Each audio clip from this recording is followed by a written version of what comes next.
मोदी सरकार मोदी शाह इस्तीफा दो, मोदी शाह इस्तीफा दो, मोदी शाह मुर्दाबाद, मोदी शाह मुर्दाबाद, मोदी शाह मुर्दाबाद, मोदी शाह मुर्दाबाद, इनकलाब जिंदाबाद, इनकलाब जिंदाबाद, इनकलाब जिंदाबाद।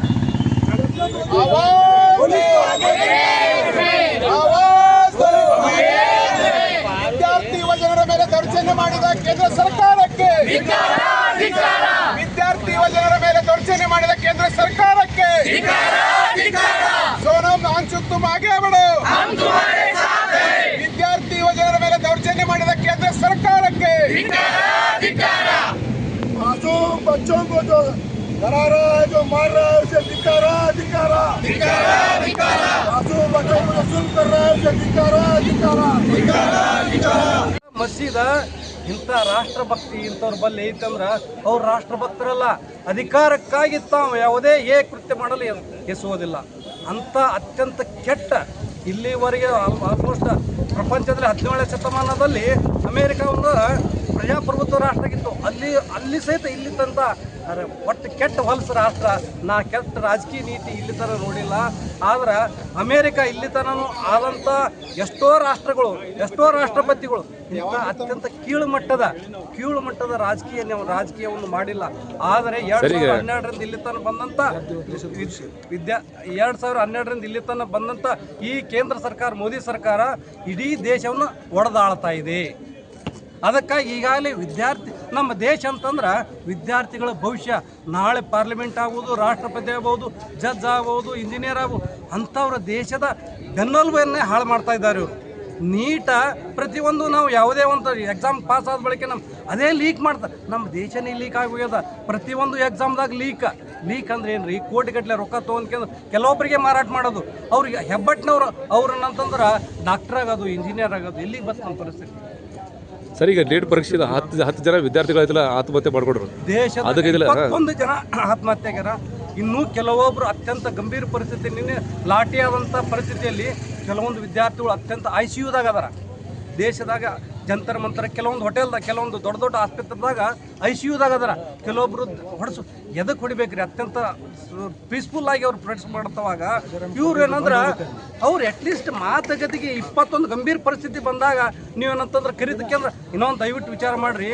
ಅವ್ರು JP ನಡ್ಡಾ ನಾವು 5 ತಾಸು 6 ತಾಸು ಅವರಿಬ್ಬರು ವಿದ್ಯಾರ್ಥಿಗಳು ಪ್ರತಿನಿಧಿಗಳಿಗೆ 7 ತಾಸನ ಅಂದ್ರೆ ಅವ್ರಿಗೆ ಎಷ್ಟೊಂದು ವ್ಯವಸ್ಥಿತವಾಗಿ ಬೈಫರ್ಕೇಟ್ ಮಾಡ್ಲಾತ್ತಾರ.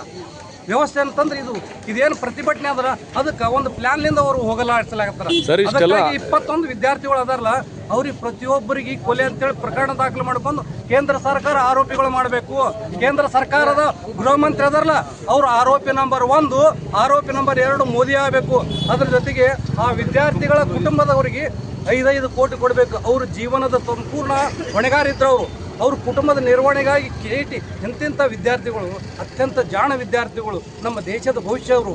ಅಂಥವ್ರೆಲ್ಲರೂ ಆತ್ಮಹತ್ಯೆ ಮಾಡ್ಕೊಳ್ಳೋ ಸುಳ್ಳ ಸೋಟ ಅಲ್ಲ, ಅತ್ಯಂತ ನಿಜವಾದ ಪ್ರಾಮಾಣಿಕ ವ್ಯಕ್ತಿ. ಅಂಥವರೆಲ್ಲ 21 ಜನ ದೇಶದಾಗ ಆತ್ಮಹತ್ಯೆ ಮಾಡ್ಕೊಂಡ್ರೆ ಇವ್ರು ಇಂಡೈರೆಕ್ಟಾಗಿ ಕೊಲೆ ಅಂತ ತಿಳ್ಕೊಬೇಕು. ಕೊಲೆ ಅಂತೇಳಿ ಕೇಂದ್ರ ಸರ್ಕಾರಗ ಅವ್ರು ಆರೋಪಿಗಳು ಮಾಡಬೇಕು. ಯಾರು ಮುಖ್ಯವಾಗಿ A1 ಅಮಿತ್ ಶಾ, A2 ಆರೋಪಿ ನಂಬರ್ 2 ಮೋದಿ ಸರ್ಕಾರ, ಇವರಿಬ್ಬರು ಮೊದಲು ಇವ್ರಿಗೆ ಅರೆಸ್ಟ್ ಮಾಡಬೇಕು. ಇದು ನಮ್ಮ ದೇಶದ ಸಂವಿಧಾನ, ಡಾಕ್ಟರ್ ಬಾಬಾ ಸಾಹೇಬ್ ಅಂಬೇಡ್ಕರ್ ಕೊಟ್ಟಂಥ ಸಂವಿಧಾನದಾಗ ಐತಿ. ಇಂಡೈರೆಕ್ಟಾಗಿ ಅವರೇ ಆರೋಪಿಗಳಾಗಬೇಕು. ಅಂಥವ್ರಿಗೆ ದಯವಿಟ್ಟು ಮಾಡಬೇಕು. ಇನ್ನೊಂದು ಮಾತು ಹೇಳ್ತೀನಿ. ಸೋನಂ ವಾಂಗ್ಚುಕ್ ಅವರು ದೇಶದ ಅತ್ಯಂತ ಶ್ರೇಷ್ಠ ವಿಜ್ಞಾನಿ, ಮಾನವತಾವಾದಿ, ಇಂಜಿನಿಯರ್ ಮತ್ತು ಪ್ರಗತಿಪರ ಚಿಂತಕ. ಅಂಥವ್ರಿಗೆ 22 ದಿವಸ ಆದರೂ ಒತ್ತಾಯಪೂರ್ವಕವಾಗಿ 70 ಜನ ಜೈಲ್ಲಾಗಿಟ್ರ. ಅವ್ರು ಅರ್ಬಿ ಹಂಗಂದ್ರೆ ಕೊಲೆ ಮಾಡೋ ಉದ್ದೇಶದಿಂದ ಅವ್ರಿಗೆ ಮುಚ್ಕೊಂಡು ಹೋಗ್ಯಾರ. ಸರ್, ಇಷ್ಟೆಲ್ಲ ಆದ್ರೂ ಧರ್ಮೇಂದ್ರ ಪ್ರಧಾನ್ ಅವ್ರದ್ದು ಇದು ರಾಜೀನಾಮೆ ಯಾಕೆ ಪಡಿತಾ ಇಲ್ಲ ಸರ್ ಕೇಂದ್ರ ಸರ್ಕಾರ? ಧರ್ಮೇಂದ್ರ ಪ್ರಧಾನ್ ಅಂತಂದ್ರೆ ಮೋದಿ ಅವರೇ ಆಧಾರ. ಅದಕ್ಕೆಲ್ಲ ಇಂಡೈರೆಕ್ಟಾಗಿ RSS, ಮೋದಿ ಮತ್ತು ಅಮಿತ್ ಶಾ, ಧರ್ಮೇಂದ್ರ ಪ್ರಧಾನ್ ಎಲ್ಲರೂ ಕೂಡ ಲೀಕ್ ಮಾಡ್ಯಾರಿ. ಒಬ್ಬನೇ ಪ್ರಧಾನ್ ಒಬ್ಬರೇ ಅಲ್ಲ, ಅವ್ರು ಕೊಟ್ಟರಂದ್ರೆ ಎಲ್ಲರೂ ಬರ್ತಾ ಹೆಸರ. ನಾ ಮೋದಿ ಪ್ರಧಾನಮಂತ್ರಿ ಅಷ್ಟೇ ಅಲ್ಲ, ಮೋದಿ ಸರ್ಕಾರ ಮೊತ್ತ ಮೊದಲೇ ರಾಜೀನಾಮೆ ಕೊಡಬೇಕು. ಆ ಯೋಗ್ಯ ಇದ್ದವನಿಗೆ ಅಲ್ಲಿ ಕುರ್ಚಿ ಮೇಲೆ ಕುಂದಿರ್ಬೇಕು, ಅಧಿಕಾರ ಇರ್ತಾನ, ಅಧಿಕಾರ ಆದ ಬಳಿಕ ಜನ ಆರಿಸ್ತಿರ್ತಾರ. ಆದ್ರೆ ಅಲ್ಲಿ ಈಗ ದಯವಿಟ್ಟು ನೋಡ್ರಿ, ಲೀಕ್ ಆದ ಬಳಿಕ ನಮ್ಮ ದೇಶದಲ್ಲಿ ಲೀಕ್ ಆಗ್ಯದ. ಅಟ್ಲೀಸ್ಟ್ ಕಡಿಸಿ ಇರ್ತದೆ. ಪ್ರಧಾನಮಂತ್ರಿ ಮಣಿಪುರದಾಗ 3 ವರ್ಷದಿಂದ ಸಾವಿರಾರು ಜನ ಸತ್ರು, ಅಲ್ಲಿ ಒಂದು ಶಬ್ದ ಹೇಳಂಗಿಲ್ಲ. ಪ್ರತಿ ದಿವಸ ಏನಂತ ವಿದೇಶ ಪ್ರವಾಸ. ಎಂಥ ದೇಶ ರೀ ಇದು. ನಾಚಿಗೆ ಪಡ್ಬೇಕು ನಾವು ಇಂಥವ್ರಿಗೆ. ನಮ್ಮ ಪ್ರಧಾನಿ ಅಂತಾರೆ ನಮಗೆ ನಾಚಿಗೆ ಬರ್ತದೆ. ಅಂಥ ಪ್ರಧಾನಿಗೆ ನಾವು ಆರಿಸಿ ಕಳಿಸ್ತೀವಿ. ಇನ್ನೊಬ್ರು ಕೆಲವೊಬ್ರು ಭಕ್ತದರ ನಮ್ಮ ಮೋದಿ ಇಂಥ ದೇಶದಾಗ ನಾವು ಬದುಕಲಾಗ್ತೀವಿ. ಆದ್ರೆ ಇಲ್ಲಿ ನಮ್ಮ ಜಾತಿ ಧರ್ಮ ಪಕ್ಷ ಯಾವುದೂ ಇಲ್ಲ. ನಾವು ಮನುಷ್ಯರು, ನಾವು ದೇಶದ ಪ್ರೇಮಿಗಳು, ದೇಶ ಪ್ರಭುಗಳು. ನಾವು ದೇಶವನ್ನು ಆಳೋರು. ಇವರು ನಮ್ಮ ಸೇವಕರು. ನಮ್ಮ ಸೇವಕರು ಇವರು ಸೇವಕರು ಮಾಡೋದು ಬಿಟ್ಟು ನಮ್ಮನ್ನೇ ದೇಶದ್ರೋಹಿಗಳಂತಾರ. ದಯವಿಟ್ಟು ಇದು ಸಂದೇಶ, ಈ ಸರ್ಕಾರ ಬದಲಾವಣೆ ಆಗತ್ತನ ಸಂದೇಶ ಮತ್ತು ಹೋರಾಟಗಳು ನಿರಂತರವಾಗಿರ್ತಾವೆ. ನಾ mister KM Kudalgi, advocate as general secretary, Vijayapura. ಏನು ಪ್ರಗತಿಪರ ಚಿಂತಕರು ಹಾಗೂ ವಕೀಲರ ಸಂಘ, ಬಿಜಾಪುರ ವಕೀಲರ ಸಂಘದ ವತಿಯಿಂದ ಏನು ಮಾನ್ಯ ಜಂತರ್ ಮಂತರ, ದಿಲ್ಲಿಯಲ್ಲಿ ಜಂತರ್ ಮಂತರ ಏನು ಒಂದು ಸಂಘಟನೆ ನಮ್ಮ ಸೋನಮ್ ವಾಂಗ್ಚು ಹಾಗೂ ಅಭಿಜಿತ್ ದಿಪ್ತೆ ಅವರ ನೇತೃತ್ವದಲ್ಲಿ ಇಡೀ ರಾಷ್ಟ್ರದಲ್ಲೇ ಒಂದು ಏನು ಅಹಿಂಸಾ ಮಾರ್ಗವಾಗಿ ನಡೆದು ಏನು ಅವರಿಗೆ ಏನು ಈಗ 20 ಮಂದಿ ವಿದ್ಯಾರ್ಥಿಗಳು ಆತ್ಮಹತ್ಯೆ ಮಾಡಿದರು. ನೀಟ್ ಪರೀಕ್ಷೆ ಮುಂದೂಡಲಾಗಿದೆ. ಯಾಕಂತಂದ್ರೆ ಅಹಗಾರ ಏನಂತ ಪೇಪರ್ ಲೀಕ್ ಆದ ನಂತರ ವಿದ್ಯಾರ್ಥಿಗಳ ಅಂದ್ರೂ ಈ ದೇಶದಲ್ಲಿ ಹೆಂಗಪ್ಪ ಅಂದ್ರೆ ಇಲ್ಲಿ BJPಯ ಹಾಗೂ RSS ಮನುವಾದ ಏನು ವಾದ ಅದಲ್ಲ, ಇವರು ಅನಕ್ಷಕರು ಅಂದರೆ ಏನು ಕಲಿಲಾರಂಥ ಜನ. ಅವರು ಏನು ಪೇಪರ್ ಲೀಕ್ ಮಾಡ್ಕೊಳ್ಳೋದು, ತಮ್ಮ ಪಕ್ಷದ ತಮ್ಮ ಪಕ್ಷದ ಕಾರ್ಯಕರ್ತರಲ್ಲ ಅವ್ರ ಮಕ್ಕಳು ಡಾಕ್ಟರ್ ಆಗಬೇಕು, ಇಂಜಿನಿಯರ್ ಆಗಬೇಕು, ಸೈಂಟಿಸ್ಟ್ ಆಗಬೇಕು ಅಂತೇಳಿ ಏನೂ ಕಲಿಲಾರ್ದೇ ಈಗ ಎಷ್ಟೋ ಮಂದಿ ಮಧ್ಯಮ ವರ್ಗದವರು ಲಕ್ಷಾಂತರ ಬ್ಯಾಂಕ್ದಲ್ಲಿ ಸಾಲವನ್ನು ಮಾಡಿಸಿದ ಮಕ್ಕಳಿಗೆ ನೀಟ್ ಎಕ್ಸಾಮನ್ನು ಕೊಡಿಸ್ತಾರೆ. ಅದನ್ನು ಈ ದೇಶದಲ್ಲಿ ಅನ್ಯಾಯ ಆಗಿದೆ ಅಂತ ಹೇಳಿ ನಮ್ಮ ಸೋನಮ್ ವಾಂಗ್ಚು ಅವರು ಏನು ಅಮರಣ ಉಪವಾಸ ಸತ್ಯಾಗ್ರಹ ಮಾಡ್ತಾರಲ್ಲ, ಆ ಅಮರಣ ಉಪವಾಸ ಸತ್ಯಾಗ್ರಹ ನಂತರ ಏನು 20ನೇ ತಾರೀಕು ದಿವಸ ಏನು ಪ್ರತಿಭಟನೆ ಶಾಂತ ರೀತಿಯಾಗಿ ಏನು ಇಡೀ ವಿದ್ಯಾರ್ಥಿಗಳು ಹಾಗೂ ಸಮಾನ ಮನಸ್ಕರು ಈ ದೇಶವನ್ನು ನಿಜವಾಗಿ ದೇಶ ಪ್ರೇಮಿಗಳು ಹೋರಾಟ ಮಾಡುವ ಹೊತ್ತಿನಲ್ಲಿ ಅಮಿತ್ ಶಾನ ಏನು ಕುಮ್ಮಕದಿಂದ ಮತ್ತು ಮೋದಿಯ ಕುಮ್ಮಕದಿಂದ ಏನು ಲಾಠಿ ಚಾರ್ಜ್ ಮಾಡ್ತಾರಲ್ಲ ವಿದ್ಯಾರ್ಥಿಗಳ ಮೇಲೆ, ನಾವು ಈ ಬಿಜಾಪುರ ಬಾರ್ ವತಿಯಿಂದ ನಾವು ಖಂಡನೆ ಮಾಡ್ತೇವೆ. ಹೀಗಾಗಿ ಈ ದೇಶದಲ್ಲಿ ಅಸಮಾನತೆ ಮತ್ತು ಏನು ಅವೈಜ್ಞಾನಿಕವಾಗಿ ಭಾಳ ತಾಂಡವಾಡ್ತದೆ. ಈಗ ಎಲ್ಲರೂ ಅಂದರೆ ವಿಚಾರವಂತ ಜನ ಒಗ್ಗೂಡಿಸಿ ಬೀದಿಗೆ ಬಂದು ಈ ದೇಶದಲ್ಲಿ ಆಗುವ ಸ್ಥಿತಿಗತಿಗಳನ್ನು ನಾವು ಮನವರಿಕೆ ಮಾಡಬೇಕಾಗ್ತದೆ ಬೀದಿಗೆ ಬಂದು. ಹೀಗಾಗಿ ನಾವು ಬಿಜಾಪುರ ಬಾರ್ ವತಿಯಿಂದ ಹಾಗೂ ಸಮಾನ ಮನಸ್ಕರು ಎಲ್ಲರೂ ಕೂಡಿ ಇವತ್ತು ಹೋರಾಟವನ್ನು ಹಮ್ಮಿಕೊಂಡಿದೆ. ಸರ್, ಇದು ಹೋರಾಟ ಬಿಜಾಪುರ ಜಿಲ್ಲೆ ಅಷ್ಟೇ ಕರ್ನಾಟಕ ರಾಜ್ಯದ ಇದು ರಾಜ್ಯಾದ್ಯಂತ ರಾಷ್ಟ್ರದಂತ ನಡೆದ ಇದೆ ನಿರಂತರ. ಈಗ ಜಂತರ್ ಮಂತ್ರದಲ್ಲಿ ಏನು 20ನೇ ತಾರೀಕಿಗೆ ಕೊನೆ ಆಗಬೇಕಾಗಿತ್ತಲ್ಲ, ಅದು ಆಗಲಿಲ್ಲ. ಯಾಕಂದ್ರೆ ಧರ್ಮೇಂದ್ರ ಪ್ರಧಾನ್ ಅವರು ರಾಜೀನಾಮೆ ಕೊಡಬೇಕಾಗಿತ್ತು. ಯಾಕಂದ್ರೆ ಅಟ್ಲೀಸ್ಟ್ ಅವ್ನು ಚೇಂಜ್ ಮಾಡಬೇಕಾಗಿತ್ತು. ಯಾಕಂದರೆ ಇಲ್ಲಿ ಮನುವಾದ ಏನಾದಲ್ಲ RSS ಒಂದು ಆಳವಾಗಿ ಒಂದು ಬೇರೆ ಬಿಟ್ಟಿದ ನಂತರ ಮೋದಿ ಯಾವ ಕಾಲಕ್ಕೂ ಯಾರಿಗೆ ಒಂದು ಸರ್ವಾಧಿಕಾರ ಟೈಪ್ ಇದ್ದಾರೆ. ಹೀಗಾಗಿ ಅವರು ಯಾವ ಕಾಲಕ್ಕೂ ಈಗ ಅರ್ಥ ಆಗೋದಿಲ್ಲ ಜನರ ನೋವುಗಳನ್ನು.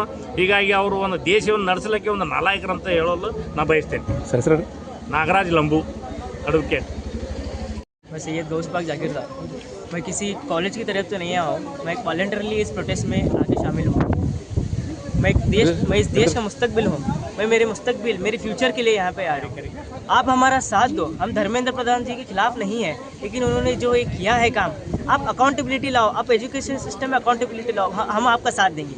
आपको 2047 तक विकसित भारत बनाना है, आप हमारे साथ दो। हम 2030 तक आपको बना के देंगे। हम सिर्फ पॉपुलेशन में नंबर 1 नहीं बनाना चाहते, हम हर चीज़ में देश को नंबर 1 लेके जाना है। 3rd लार्जेस्ट GDP तो बन गया, 3rd लार्जेस्ट इकोनॉमी तो बन गई, हमें इसे नंबर 1 बनाना है।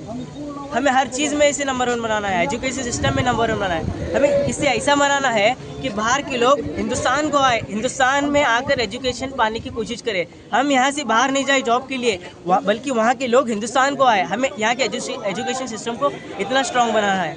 आप हमारा साथ दो, हम आपका साथ देंगे। इंशाअल्लाह ताला हम जरूर जीतेंगे। आपका नाम बोलो। सैयद गौस पाक जाकिरदा। चल रहे ओके। किधर गई हमारी डेमोक्रेसी जिसमें हम खुद अपने नेता को चुन सकते हैं और खुद निकाल सकते हैं।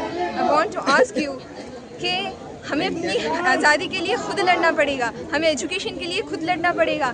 तुम्हारे लिए कोई और नहीं आएगा। अगर तुम अपने लिए आवाज़ नहीं उठाओगे तो तुम्हारे आने वाली नस्लें गूंगी पैदा होंगी। मैडम इसके बारे में नीट एग्जाम वो लीक हो गया तो 20 लोग आत्महत्या किया। हाँ, उसके बारे में क्या हुआ? मैं ही बोलूँगी कि जो पेपर वो लीक कर रहे हैं 2017 से लीक कंटिन्यू हो रहे थे और 2021 में ज़्यादा हो गए। 2021 में धर्मेंद्र प्रधान की वजह से ही हुए जिस दिन वो अपनी सीट पे बैठा। और धर्मेंद्र प्रधान को शर्म आनी चाहिए अपने ऊपर कि उसकी वजह से 24 इंसान की डेथ हो गई।